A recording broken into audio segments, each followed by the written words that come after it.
विद्यार्थियों, अभी हम बात करने वाले हैं 10th क्लास के मैथ का जो अक्टूबर 2024 में एग्ज़ाम हुआ उसके ऑब्जेक्टिव के बारे में।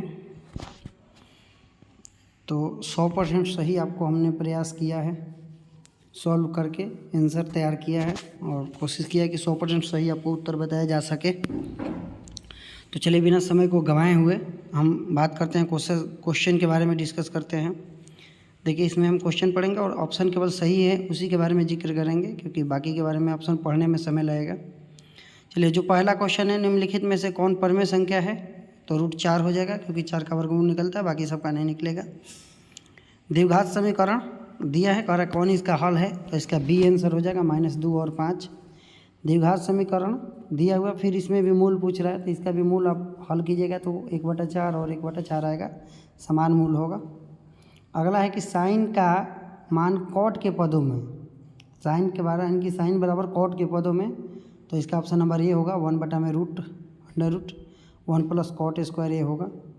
5 नंबर का साइन 63 डिग्री बटा में cos 27 डिग्री का मान 1 होता है, सी आंसर होगा। ऐसे साइन कोस रहेगा, अगर दोनों का मान 90 डिग्री है जोड़ने पे तो आपको 1 मार देना है कभी भी। और यहाँ देखिए 6 नंबर का आंसर होगा सी, दोनों में 7 कॉमन निकाल देंगे तो उसका मान 1 होता है। और देखिए यहाँ पे 7 का भी सी होगा, tan स्क्वायर बराबर होता है tan स्क्वायर, इसको तोड़ेंगे तो tan स्क्वायर आएगा। 8 नंबर में देखिए कह रहा है कि थीटा के किस मान के लिए दोनों का मान बराबर होता है? तो हम मान याद है तो अब 45 का मान देखिएगा तो साइन 45 डिग्री का और कॉस 45 डिग्री का मान भी एक ही होता है, तो इसका आंसर हो जाएगा बी 8 का। 9 का कारण में किसका इकाई के बराबर नहीं, यानी कि किसका मान 1 नहीं है, तो बाकी का देखिए 1 मान होगा और डी नंबर इसका आंसर होगा, डी का मान 1 नहीं होगा। उसी प्रकार से 10 नंबर के आंसर होगा सी, ये तो क्वेश्चन किताब का ही क्वेश्चन है। ये देखिए यहाँ पे वृत्त बना के कह रहा है कि वृत्त के एक छोर हो गया और एक केंद्र हो गया, दूसरा को x y मान के इसको हम बना सकते हैं। देखिए थोड़ा सा हम प्रयास कर रहे हैं यहाँ बनाने का। तो देखिए एक वृत्त पार देंगे, ऐसे ऐसे व्यास खींच देंगे, एक केंद्र हो गया हमारा, तो एक इसका निर्देशांक दिया हुआ है, कह रहा है कि एक छोर का हो गया 1 4 और केंद्र का दिया है 2 -3 और इसका मान लेते हैं x और y। और हम जानते हैं कि इस केंद्र के मान बराबर होता है, ये दोनों का मान बटा में 2, मध्य बिंदु होता है ना केंद्र व्यास का, हो जाएगा 1 + x बटा में 2 बराबर कितना मान दिया है? 2 दिया है, तो बराबर 2। ऐसे हल करेंगे तो x बराबर आ जाएगा हमारा 3। और इसी प्रकार से y का भी 4 + y बटा में 2 करके -3 करेंगे तो y का मान भी आ जाएगा। इस प्रकार से इसका आंसर हमें मिल जाएगा। तो चलिए 10 नंबर हुआ। 11 नंबर कह रहा कि मिलाने वाले रेखाखंड के आंतरिक ये वाला फॉर्मूला अगर विभाजन वाला लगाएंगे तो इसका भी आंसर आ जाएगा ए 11 का। 12 जो है 12 का भी ए आंसर आएगा। कह रहा कि कौन पाइथागोरीय त्रिक नहीं है, ये तो ऐसे ही बुझा रहा है।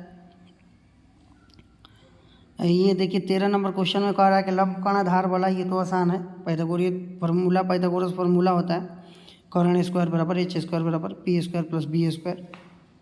14 नंबर कह रहा है कि कौन सा समकोण त्रिभुज के क्षेत्रफल पूछ रहा है। तो समकोण त्रिभुज के क्षेत्रफल कोई स्पेशल होता नहीं है, बस समकोण त्रिभुज के क्षेत्रफल वहीं लगा देंगे, 1/2 आधार गुणे ऊंचाई, ऑप्शन नंबर बी। 15 का ऑप्शन नंबर डी होगा, वही वाला है, सेम चीज़ है वो। इसमें लंब की लंबाई पूछ रहा है, पाइथागोरीय त्रिक पे बना देंगे। 16वें नंबर में कह रहा है कि समकोण समद्विबाहु त्रिभुज के आधार दिया हुआ है तो उसका क्षेत्रफल पूछ रहा है, वहीं 1/2 आधार गुणे ऊंचाई पे बनाएंगे तो ये भी बन जाएगा, आंसर आएगा सी 25। 17 कह रहा है, 17 को भी हल करेंगे तो आंसर डी आएगा। ये होता है क्षेत्रफलों का भुजाओं के वर्गों के बराबर होता है। एक प्रमेय है, जो समरूप त्रिभुजों का क्षेत्रफल भुजाओं के वर्गों के बराबर होता है, इसमें हम मान रखेंगे तो इसका आंसर आ जाएगा डी, यानी कि 7। 18 नंबर वही वाला बात है, ऊपर वाला क्वेश्चन कहीं ये भी है, क्षेत्रफलों का अनुपात के बराबर होता है, अभी हम बताएं भुजाओं के स्क्वायर के बराबर होता है। तो बस भुजा दिया हुआ है तो क्षेत्रफल बताना है तो स्क्वायर कर देना है, 2 के स्क्वायर 4, 3 के 9, तो ऑप्शन नंबर बी हो जाएगा 18 का। 19 देखिए 19 का तो चित्र बनाया है, इधर चित्र नहीं है, 19 का आंसर हो जाएगा आपका बी हो जाएगा। अब यहाँ देखिए 20 नंबर करके बाह्य बिंदु पर वृत्त पर कितनी स्पर्शरेखा खींची जा सकती है? केवल 2। बाह्य बिंदु से वृत्त पर केवल 2 रेखाएं खींची जा सकती है। अगला है 21 नंबर, गोले के पृष्ठ क्षेत्रफलों का अनुपात दिया हुआ है तो आयतन का अनुपात बताना है, तो बस वहीं 64:27 हो जाएगा। हल करके देख सकते हैं इसे। 22 नंबर क्वेश्चन है कि पृष्ठीय क्षेत्रफल दिया हुआ है गोला का और व्यास बताना है, इसका व्यास बताना है। तो व्यास हमको लगता है कि 14 होगा, सी आंसर होगा, क्योंकि हम त्रिज्या निकाले थे। हमको याद आ रहा है कि त्रिज्या इसका 7 होगा, एक बार निकाल के चेक कर लेना है इसका। 24 नंबर का 24 नहीं सॉरी, ये 22 नंबर का 22 नंबर क्वेश्चन क्या कह रहा है, पृष्ठीय क्षेत्रफल गोला का दिया हुआ है तो 4πr² होता है। 4πr² बराबर 616 होता है। ये 4 से कटा देंगे, 4 से कटाएंगे तो हो जाएगा 4 एकम 4 154 आएगा। फिर इसको 22/7 से कटाएंगे तो 7/22 हो जाएगा, तो 22 7 होता है, यानी कि r² बराबर 7 × 7 यानी कि r बराबर आ गया 7, तो d बराबर हमारा हो जाएगा 14। ठीक है 14 ठीक है इसका आंसर। ठीक है, तो इसका आंसर हो जाएगा ये सी नंबर 22 का सी। 23 का कह रहा कि गोले की त्रिज्या दोगुनी कर दी जाए तो आयतन तो 8 गुना हो जाएगा, सी। 24 का तो आंसर, ये तो याद करने वाला फॉर्मूला है, संपूर्ण पृष्ठीय क्षेत्रफल 3πr² अर्धगोला का। 25 नंबर, तो 25 नंबर कह रहा कि 1 घन मीटर में तो 1000 लीटर होता है, 25 का सी। 26 का आंसर डी हो जाएगा। ऐसे भी अनुपात हम लोग जानते हैं कि बेलन के और शंकु का आयतन का अनुपात 3:1 होता है, फॉर्मूला भी लगा के आप बैठा सकते हैं। 27 नंबर कह रहा है कि 4 सेमी त्रिज्या वाले धात्विक गोले को पिघलाकर 2 सेमी त्रिज्या वाले कितनी गोलियां बनाई जा सकती हैं, तो इसी गोला का आयतन होता है क्यू में, तो 4 का क्यू 2 का क्यू बटा में करेंगे तो कट के 8 आ जाएगा। 4 दूनी 8, 4 दूनी 8, 4 दूनी 8, 2 का गुणा कर देंगे, बी हो जाएगा आंसर इसका।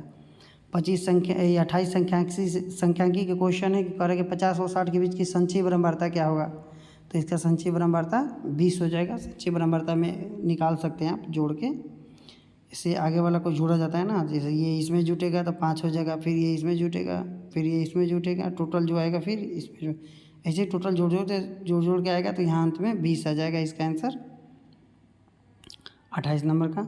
फिर 29 नंबर का आ रहा है वही माध्यिका वर्ग का बारंबारता पूछ रहा है। कह रहा है कि नीचे दी गई बारंबारता सारणी की माध्यिका वर्ग पूछ रहा है, तो माध्यिका वर्ग वही n/2 निकाल के उसको संचयी बारंबारता को चेक कर लेते हैं, तो ऑप्शन नंबर सी होगा 30 से 40। फिर प्रथम 5 अभाज्य संख्याओं का माध्य, तो 5 कोई डी आंसर हो जाएगा। ये तो आसान है, 5 माध्य संख्याओं का कह रहा है तो इस हम निकाल सकते हैं।